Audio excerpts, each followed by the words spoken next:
मसीह जीवन केवल वचन से ही काम करेगा। आप कैसे इस वचन को लेते हैं, इस वचन पर कैसे विश्वास करते हैं, इसे अपने मुंह में और अपने दिल में कैसे रखते हैं और कैसे अपने विश्वास को काम में लगाते हैं, यही आपके जीवन की उत्तमता को निश्चित करता है और आपके अंधी आस्था नहीं।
रोमियो अध्याय 8 और वचन 17 पढ़ते हैं, यदि संतान तो वारिस भी, परमेश्वर के वारिस और मसीह के संगी वारिस। बाइबल कहती है कि आप परमेश्वर के साथ परमेश्वर की सारी चीजों के वारिस हैं। ये महत्वपूर्ण बात है। हम इस महत्वपूर्ण सच्चाई को देख रहे हैं पिछले कुछ हफ्तों से। अब ये विचार कि वारिस होना या विरासत पाना और वसीयत पाना, ये ऐसा है जिसे मसीह कलीसिया में अच्छे से नहीं सिखाया गया है और इसके बारे में हम ज्यादा नहीं सोचते हैं और इसलिए हमें इसमें ज्यादा समय बिताना होगा। हमारे पास में विरासत है। बाइबल ये कहती है कि परमेश्वर ने अब्राहम से प्रतिज्ञा की, ये कहा कि तू सारे जगत का वारिस होगा। सारे जगत का वारिस होगा। ये केवल अब्राहम और उसके वंश को ही नहीं कहा, लेकिन उन सब को जो अब्राहम के जैसे विश्वास करते हैं। मतलब इसमें हम भी जुड़े हैं और इसलिए हम भी जगत के वारिस हैं। जगत हमारी विरासत है। जो कुछ भी जगत में है वो सब हमारा है, यही बाइबल कहती है। संसार मनुष्य के लिए बना है। परमेश्वर ने इसे आदम को दिया और आदम ने पाप किया और उसने इसे शैतान को दे दिया। शैतान को इस पृथ्वी का सारा अधिकार उसने सौंप दिया और शैतान इस संसार का ईश्वर बन गया। बाइबल ये कहती है परमेश्वर ने यीशु को भेजा प्रतिनिधि मनुष्य के रूप में, लहू और मांस के रूप में उसे इस संसार में भेजा और वो क्रूस पर मरता है कि हमारे पाप से निपटे और साथ ही शैतान से निपटे कि उस सारी विरासत को वापस प्राप्त करे जो प्रतिनिधि आदम ने खो दी थी, कि वो अब इसे मनुष्य के लिए वापस ले सकता है। तो अब बाइबल घोषित करती है इब्रानियों अध्याय 1 वचन 2 में कि परमेश्वर ने अब यीशु को सारी बातों का वारिस घोषित किया। कौन सा यीशु? जो शरीर में आया था, हमारा भाई, वो जो कि मनुष्य के रूप में आया, वो यीशु सारी बातों का वारिस घोषित किया गया इब्रानियों 1:2 कहता है। और उसे वारिस बनाने के बाद में वो हमें उसके साथ में जोड़ देता है, कहता है तुम संगी वारिस हो। यही इसका अर्थ है। अब ये तो अच्छी डील है। पहले उसने हमें आदम से जोड़ा। उसने कहा मैं आदम को देता हूं और तुम सब उसके संगी वारिस हो। लेकिन आदम ने गड़बड़ी की, हम सब के लिए उसने गड़बड़ी कर दी और हम सब के सब परेशानी में फंस गए। जानते हैं, उस एक व्यक्ति के कारण, उस एक के पाप के कारण आज हम दुख उठा रहे हैं। लेकिन अब उसने हमें सुरक्षित हाथों में रखा है, उसने यीशु के हाथों में हमें रखा है। वो सारी बातों का वारिस है और इसे कभी नहीं खोएगा। ये उसके हाथों में जो कभी पाप नहीं करता, कभी असफल नहीं होगा, कभी इसे नहीं खोएगा। और इसीलिए हमारी विरासत तो सदा के लिए सुरक्षित है यीशु के हाथों में, कि हम आनंद उठाए और हम सब इसे प्राप्त करें। आमेन। यही पूरी बात है। अब हमारी विरासत को हमें विश्वास से ले लेना है। बहुत से लोग कहते हैं भाई मेरे पास में कुछ नहीं, सभी गलत लोगों के हाथों में सब है। और इसलिए आप बाइबल को पूरी तरह से अच्छे से पढ़िए। ये बाइबल कहती है दुष्ट का जो धन है वो तो धर्मी के लिए रखा गया है। देखिए ये वचन मैंने उन दिनों में नहीं पढ़ा था, हालांकि ऐसे ही पढ़ा तो था, लेकिन ये कुछ खास नहीं दिखाई दे रहे थे। दुष्ट का धन धर्मी लोगों के लिए रखा गया है। प्रभु कहता है ये तुम्हारा है। देखिए जब हम इस्राएली लोगों को देखते हैं प्रतिज्ञा के देश में, वो कहता है देखो वो घर बना रहे हैं, डाक की बारी लगाते हैं, बगीचे लगाते हैं और ये सब कर रहे हैं, और वो खेती बाड़ी कर रहे हैं। ठीक है, उन्हें करने दो, क्योंकि उन्हें इसे लेने दो। शायद वो बुरे लोग हैं, वो तो कनानी लोग हैं, वो तो जो सच में पापी लोग हैं, दुष्ट लोग हैं, लेकिन उन्हें ये करने दो। क्यों? नहीं तो जानवर वहां पर आकर रहेंगे। कहता परमेश्वर के पास अद्भुत योजनाएं हैं। वो कहता है वो वहां पर काम करे और सब कुछ तैयार कर ले, तो जब तुम आओगे, जब तुम तैयार रहोगे तो उन्हें भगाऊंगा और तुम इसे ले लेना। बाइबल में पढ़िए, जानते हैं आप, अच्छे से पढ़िए। प्रभु यही तो कहता है। ये कहता है दुष्ट के हाथ में इसकी चिंता ना करो, हम उसे कैसे लेंगे। जानते हैं बाइबल ऐसी कहानियों से भरी है जहां पर धन की लेन देन हुई। देखिए जब प्रभु देना चाहता है तो निश्चय इसके लिए 24 घंटे भी नहीं लगती। ये तो तेज है, नेट ट्रांसफर से भी तेज। परमेश्वर इसे बस ऐसे ही कर सकता है। याद है आपको वो कहानी जो मैं कुछ हफ्तों पहले बता रहा था, जहां ये लोग जो कि परमेश्वर के लोग हैं, वो शत्रु की सेना ने उन्हें घेर रखा था, हजारों सिपाहियों ने उन्हें घेर रखा था और वो अकाल में थे। और 4 कोढ़ियों ने निर्णय लिया कि शत्रु के खेमे में जाकर भोजन ढूंढे। और जैसे वो आगे बढ़े तो परमेश्वर ने ऐसे वहां पर आवाज की जैसे कि मानो रथ और घोड़े आ रहे हो। तो फिर शत्रु जैसे कि सोए थे और उन्होंने वहां पर रथों की इस बड़ी आवाज को सुना, ये स्टेरियोफोनिक सराउंड इफेक्ट जो परमेश्वर ने दिया था।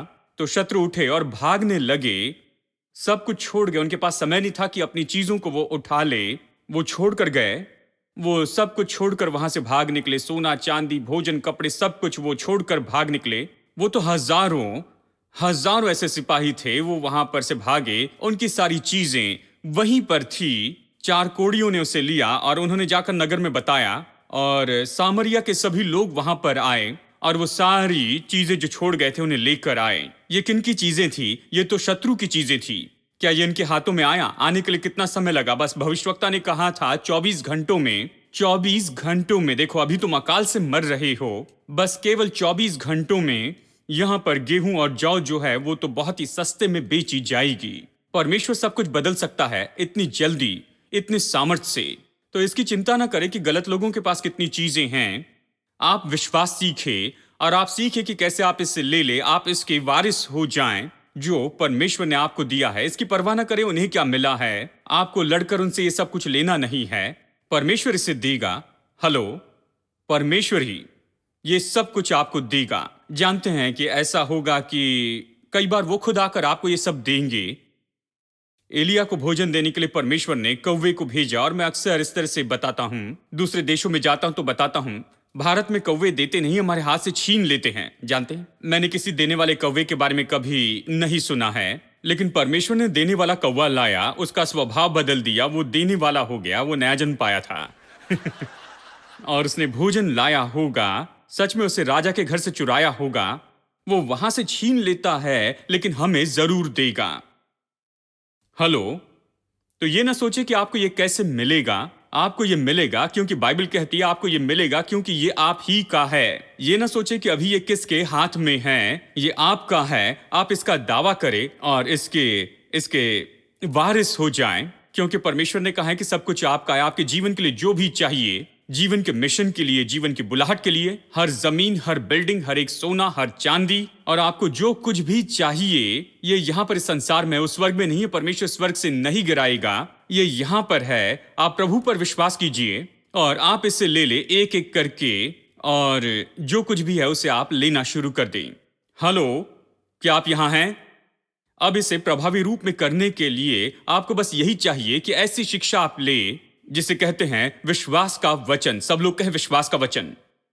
हां, क्योंकि आपको इसके लिए विश्वास चाहिए, और आपको विश्वास का वचन चाहिए कि विश्वास को प्रोत्साहित करे। आपको ऐसे वचन सुनना होगा जो आपके विश्वास को प्रोत्साहित करे कि आप इन चीजों को ले ले। हम यही तो कह रहे हैं। चलिए मैं पढ़ता हूं रोमियो अध्याय 10 वचन 8। विश्वास का वचन यहां बताया गया है। वो क्या कहती है? यही कि वचन तेरे निकट है, तेरे मुंह में और तेरे मन में। ये वही विश्वास का वचन है जो हम प्रचार करते हैं। पौलुस जो प्रचार करता है उसे वो कहता है विश्वास का वचन। मसीह संदेश जो पौलुस प्रचार करता है, इसे यहां पर कहा गया है विश्वास का वचन। सब लोग कहें विश्वास का वचन। हम विश्वास का वचन प्रचार करते। पौलुस ने नहीं कहा विश्वास प्रचार करता हूं या वचन प्रचार करता हूं। अगर ऐसा कहता तो सही होता, लेकिन खासकर इस शब्द का उपयोग करता है विश्वास का वचन। इसका मतलब ऐसा वचन जो विश्वास लाता है। विश्वास का वचन तो ऐसी शिक्षा है जो कि सुनने वाले के दिल में विश्वास को उभारता, विश्वास लाता है। हाँ, विश्वास सुनने से और परमेश्वर का वचन सुनने से आता है। तो मसीह प्रचार इसी के बारे में है, मसीह शिक्षा इसी के बारे में है, विश्वास के वचन जैसी शिक्षा। अब देखिए, बहुत से विश्वासी, मैं सोचता हूं कि वो विश्वास के इस वचन से बहुत दूर आ गए हैं। अब मसीह शिक्षा तो ज्यादातर केवल संदेश देना है। हम यहां पर थोड़ा संदेश प्रचार करेंगे, इस तरह कहते हैं। इसमें कुछ विश्वास नहीं है। इसे सुनने के बाद कुछ भी नहीं होता है। ये कुछ भी नहीं बदलता है। ये प्रोत्साहित नहीं करता है। आज आप जैसे हैं उसमें कुछ भी बदलाव नहीं लेकर आता है। इससे कुछ भी नहीं होता है। आप बस जाकर एक धार्मिक सभा में उपस्थित होते हैं, कुछ विधियां करते हैं, कुछ बातें करते हैं, और उसके बाद में छोटा संदेश सुनते हैं और कुछ भी नहीं होता। मैं बताऊं दोस्तों, ये दुख की बात है। परमेश्वर ने यह अपेक्षा नहीं की थी कि चर्च ये करेगा। परमेश्वर यही चाहता था कि चर्च तो ऐसी जगह हो जहां पर लोग आ सके, निराशा की परिस्थिति में, परेशान, निराश और नीचे रहते हुए, दुखों में पड़े हुए, और वहां पर वो सारी कमी घटी में होते हुए आए। लेकिन जब वो आए तो वो तो विश्वास के वातावरण में आ जाए, और वो यहां पर वचन सुने जो उनके अंदर में आशा और प्रोत्साहन लाए, और उनकी मदद करे कि ऊंचे और ऊंचे और ऊंचे पहुंचते जाएं। जब भी वो वचन सुनते हैं, वचन ने आपको बदलने के लिए कुछ करना चाहिए, नहीं तो फिर ये मसीह प्रचार नहीं है। ये आपके अंदर जरूर कुछ करना चाहिए। ये आपको अलग तरह से सोचने में लेकर आए, और इसके कारण ऐसा हो कि आप आगे बढ़े और बेहतर और बेहतर बेहतर जीवन में आते जाएं। यहां पर उन्नति होनी चाहिए, यहां पर बदलाव हो। परमेश्वर के वचन को सुनने के कारण आप उत्तमता में चलते जाएं। आमीन। यह विश्वास का वचन है। विश्वास का वचन इस तरह से बदलाव लाता है। मैं आपको यहां पर बताता हूं कि इसे विश्वास का वचन क्यों कहा गया। एक और कारण इसके लिए मैं बताता हूं। वो कहता है मैं विश्वास का वचन प्रचार करता हूं, लेकिन विश्वास का वचन जो प्रचार किया जाता है, ये तो निश्चय विश्वास का ऐसा वचन होना चाहिए जो कि आपके मुंह में है और आपके मन में और आपके दिल में है। मेरे लिए विश्वास का वचन प्रचार करना एक बात है। मुझे विश्वास का वचन प्रचार करना है, नहीं तो आप शुरू नहीं कर सकते। विश्वास का वचन प्रचार करना ही काफी नहीं है। आपको इसके साथ कुछ करना है। आपको इसे लेना है और इसे ऐसा वचन रखना है जो कि आपके मुंह में हो और आपके मन में हो, ताकि ये कुछ परिणामों को उत्पन्न कर सके। प्रभु की संतान के रूप में जीने के लिए परमेश्वर ने आपके लिए जो कुछ तैयार करके रखा है, उसे प्राप्त करने के लिए, जिसे आंखों ने नहीं देखा, कानों ने नहीं सुना, और जो मनुष्य के चित्त में नहीं उतरी, ऐसी चीजें परमेश्वर ने उनके लिए बनाकर रखी जो उससे प्रेम करती हैं। तो ये अद्भुत बातें परमेश्वर ने तैयार करके रखी हैं। तो कैसे आप इसमें चलेंगे, इससे ले लेंगे, इसका आनंद उठाएंगे? आप इसे विश्वास के वचन के बिना नहीं कर सकते। आपको किसी को सुनना होगा कि कोई आपको ये सब बताए, इनके बारे में आपको जागरूक करे, और फिर ये आपके मुंह में और आपके दिल में ऐसा वचन हो जाता है। ये आपका भाग हो जाता है। और आज मैं इसी के बारे में बताना चाहता हूं कि इसे तो हमारा भाग होना चाहिए, क्योंकि हर एक बोझ को लेकर आता है। हेलो, क्या आप सुन रहे हैं? चाहे पसंद हो या ना हो, हम सब बोझ लेकर चलते हैं। हमारी ये पृष्ठभूमि से, हमारे अनुभव से, हमारे परिवार से, चीजों से, यानी हम कहाँ से आए हैं और कैसे परवरिश हुई। हम सब अपने बोझ के साथ आते हैं, कई बार अनचाहे बोझ के साथ। इन बातों के बोझ में होते हैं, नकारात्मक विचार होते हैं, हारी हुई सोच होती है और अनचाही आस्था होती है और परंपराएं होती हैं और ऐसी चीजें जो हमें कहीं नहीं ले जाती। जानते हैं, बहुत से विश्वासी तो बस परंपरा से ही भरे हुए हैं। वो आगे बढ़ नहीं सकते क्योंकि जानते हैं, वो सोचते हैं कि वो ठीक हैं, उनके पास परंपरा है। जैसे एक भाई ने मुझसे कहा, ये मेरे दादाजी की बाइबल है और उन्होंने उसे कांच के बक्से में अच्छे से रखा है और बहुत बड़ा झगड़ा चल रहा है कि अगली पीढ़ी में किसके पास में ये बाइबल होनी चाहिए। जानते हैं, और किसके पास भी जाए कोई फर्क नहीं पड़ता क्योंकि कोई इसे नहीं पढ़ने वाला है, इससे कुछ भी नहीं होने वाला है। परदादा की बाइबल है, ठीक है, अच्छी बात है। ये तब तक किसी के किसी लाभ की नहीं है जब तक कि वो खुद इसे पढ़ न ले और जब तक कि वो विश्वास के वचन को न सुन ले और फिर वचन उनके मुंह में और उनके दिल में आ जाए। और जब तक कि ये ना हो जाए, कुछ भी होने वाला नहीं है। आप परदादा की बाइबल लेकर करेंगे क्या? लेकिन ये लोग झुकते हैं परदादा की बाइबल के सामने, वो इसका आदर करते हैं और पूरी तरह से भावनात्मक रूप में इन सारी बातों का आदर करते। यदि वो जिंदा होते तो कहते कि तुम गलत कर रहे हो। लेकिन कुछ भी बदलने वाला नहीं है। क्योंकि उनका मन नहीं बदला, उनके विचार नहीं बदले, उनका जीवन नहीं बदला, कुछ भी नहीं बदला। वो सोचते हैं कि वो इस परंपरा को आग बन करके मानते जा रहे हैं, उनका अच्छा जीवन होगा और परमेश्वर उन्हें आशीष देगा। यह ऐसा नहीं है दोस्तों। मसीह जीवन ऐसा जीवन है जो परमेश्वर की सामर्थ्य में जिया जाता है। यह पूरा संसार तो वचन से बना संसार है। ये वचन से चलाया जाने वाला संसार है। ये वचन से बना रहने वाला संसार है। सब कुछ केवल वचन से ही काम करता है।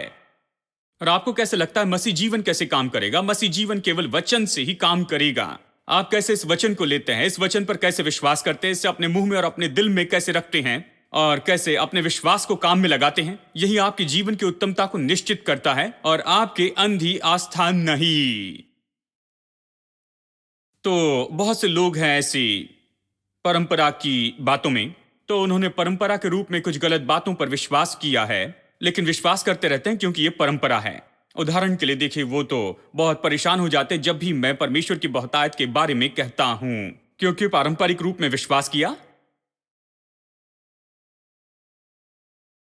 घटी पर उन्हें यही तो बताया गया था। जानते हैं, संसार में केवल कमी घटी होगी, लेकिन जब स्वर्ग में जाएंगे केवल तभी हम सोने की सड़कों पर चलेंगे।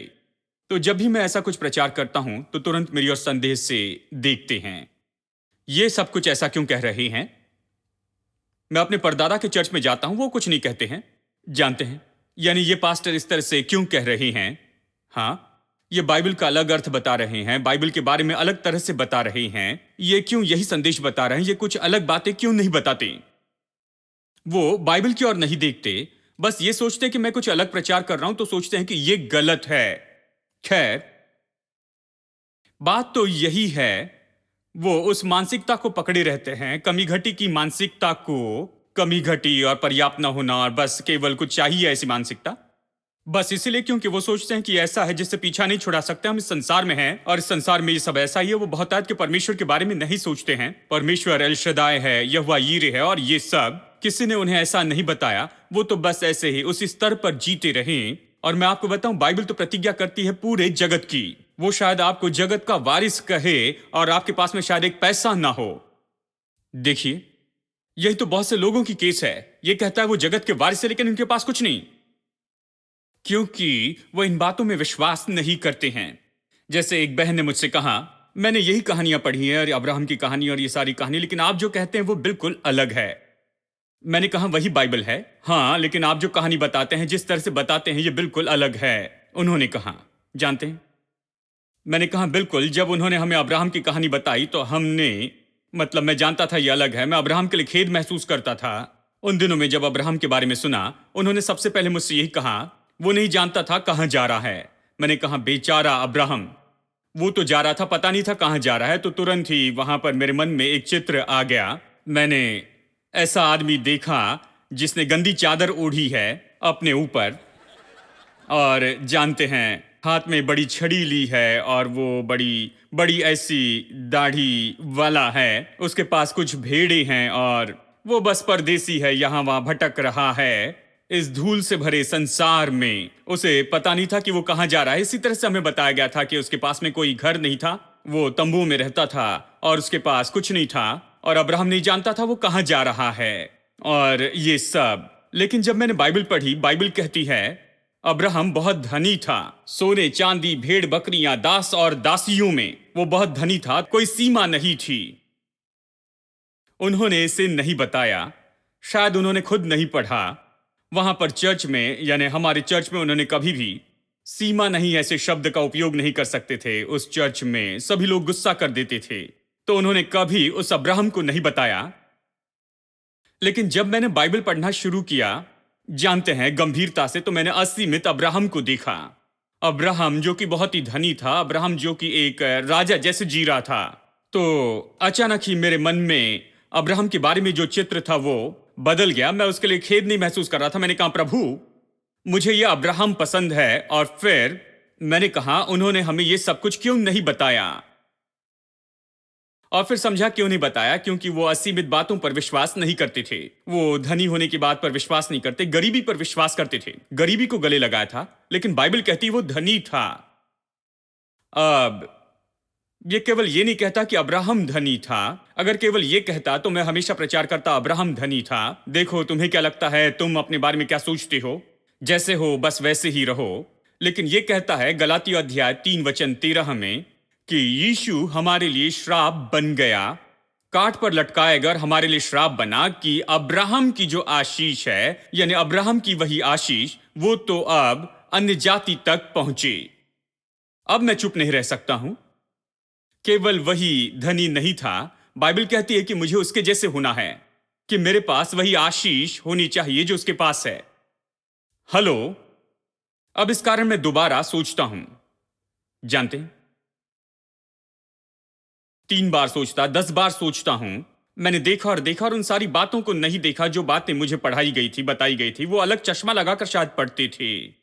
देखिए, अलग अलग चश्मे होते हैं, पेंटिकॉस्टल चश्मे, मेथोडिस्ट चश्मे और फिर दूसरे और भी चश्मे। जानते हैं, हमारा खुद का अपना तरीका था इन सारी बातों को देखने का।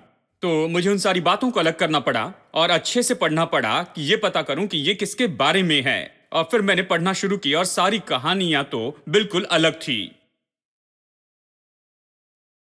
और उदाहरण के लिए देखिए, बाइबल कभी कमी घटी के बारे में नहीं सिखाती। मैंने देखा कि कहीं भी ये कमी घटी के बारे में नहीं बताती है। यीशु ने जो पहला चमत्कार किया उसे ही देखिए। पहला चमत्कार गलील के काना में था। आप जिस किसी विवाह में जाते हैं,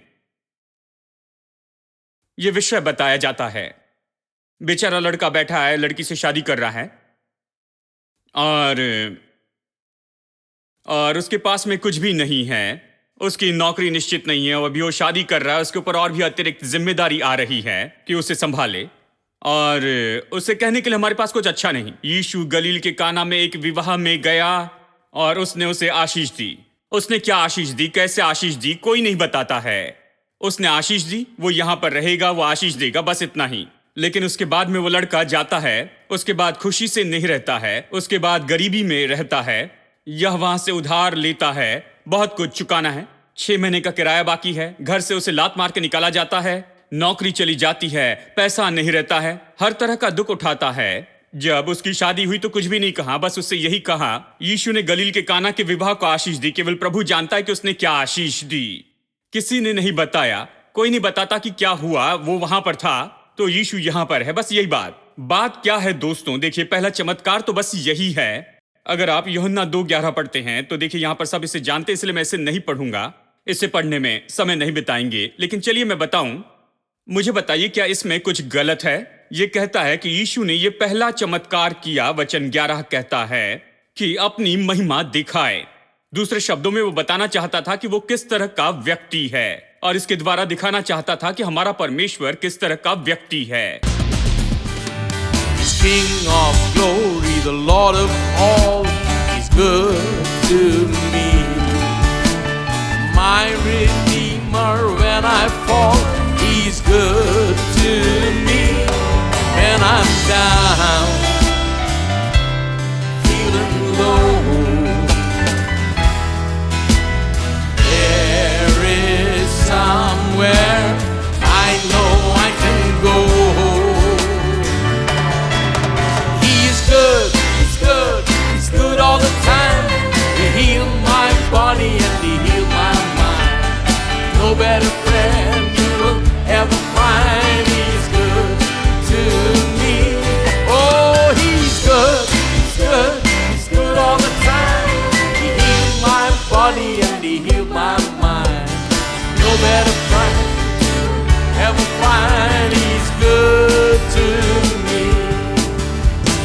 good, he's good, he's good all the time. He heal my body and he heal my mind. No better friend you will ever find. He's good to me. Oh, he's good, he's good all the time.